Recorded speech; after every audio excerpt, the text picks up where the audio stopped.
300초 안에 시장 이슈 점검하는 박민영의 300입니다.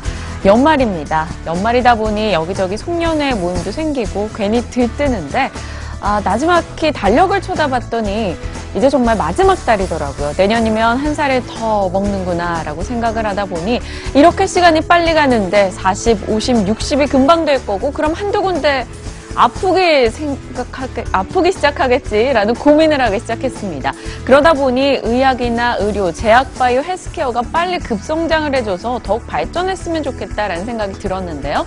그래서 더욱더 최근 시기에는 제약이나 헬스케어, 바이오 종목이 더 주목받는 게 아닌가 생각이 듭니다. 누구도 아프고 싶은 사람은 없으니까요. 오늘 그와 관련한 이야기 좀 다뤄보고자 합니다.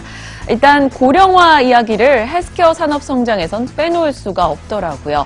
날이 갈수록 고령화 사회로 진입하고 있는 한국입니다. OECD 국가 중에 가장 빠르게 초고령화 사회로 진입 중이라고 하죠. 2050년까지는 60세 이상 인구가 전 세계에서 20억 명에 달한다고 하는데 지금의 2배 정도 되는 수치입니다. 그러다 보니까 치료에 대한 수요가 점점 늘어날 것이다. 만성질환이 전조 증상이 나타나고 그를 치료하기 위한 시간이 더 길어질 것이다. 이런 쪽에 이 초점이 맞춰져 있습니다. 고령 인구로 진입하기 시작하면 사실 암이나 당뇨 질환, 심장 질환에 조금 더 쉽게 노출이 되죠. 그런데 그게 전조 증상이 한 50대쯤부터 나타난다고 합니다. 그렇다면 100세 시대라고 생각을 해보면 한 50년 동안 약을 먹거나 치료를 받거나 의료비 지출 기간이 훨씬 더 길어질 수밖에 없습니다. 앞으로는요. 그러다 보니 경제 성장률 대비 헬스케어 섹터의 성장률은 훨씬 더 가파를 것이다 라고 시장은 이야기하고 있죠.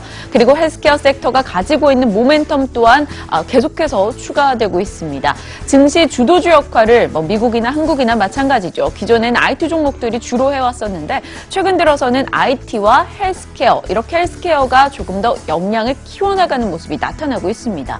그리고 글로벌 제약, 바이오 회사들의 M&A가 굉장히 활발하게 진행이 되고 있고요. 예정된 신약 승인 건수도 다수이기 때문에 헬스케어, 제약, 바이오 쪽에는 조금 더 큰 모멘텀이 될 수 있다라는 거죠.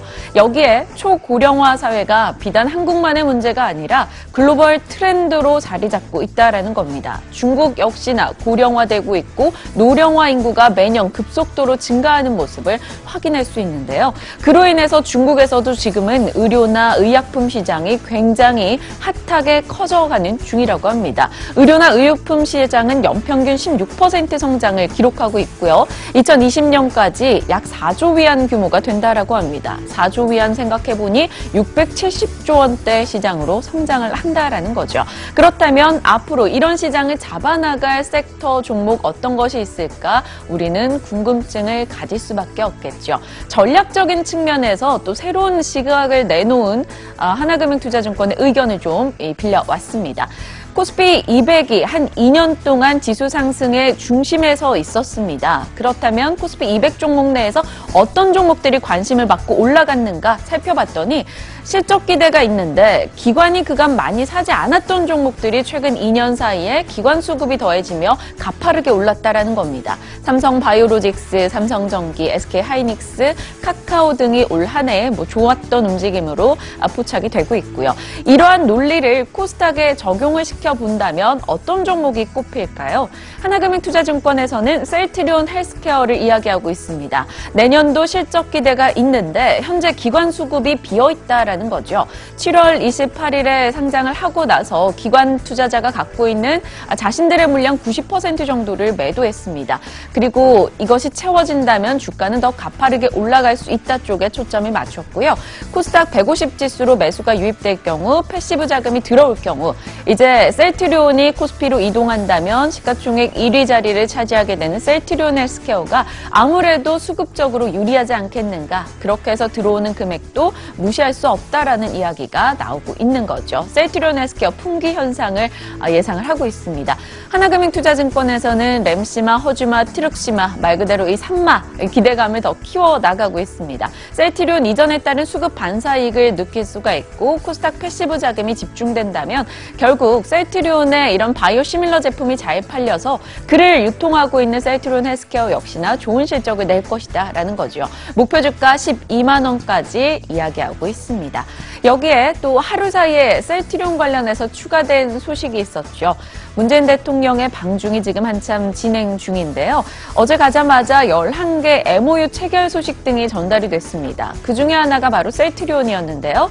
중국 이 회사와 함께 바이오 의약품 생산법인을 설립하겠다라는 겁니다. 앞서 언급드렸다시피 지금 현재 중국은 의약품 시장이 급성장 중이죠. 거기에 조금 더 발빠르게 대응하겠다. 바이오 기업의 진출 기반을 조성하는 하나의 단계가 될 수 있을 것으로 시장은 평가하고 있습니다. 카운트다운 종료합니다. 추가된 셀트리온의 호재 소식, 일단 당장의 이익으로 이어지진 않더라도 앞으로 장기적 관점에선 분명히 좋은 포문을 열어준 것이기 때문에 관련해서 오늘장에서는 또 어떤 움직임을 보일지 점검하시길 바랍니다. 지금까지 박민영의 300이었습니다.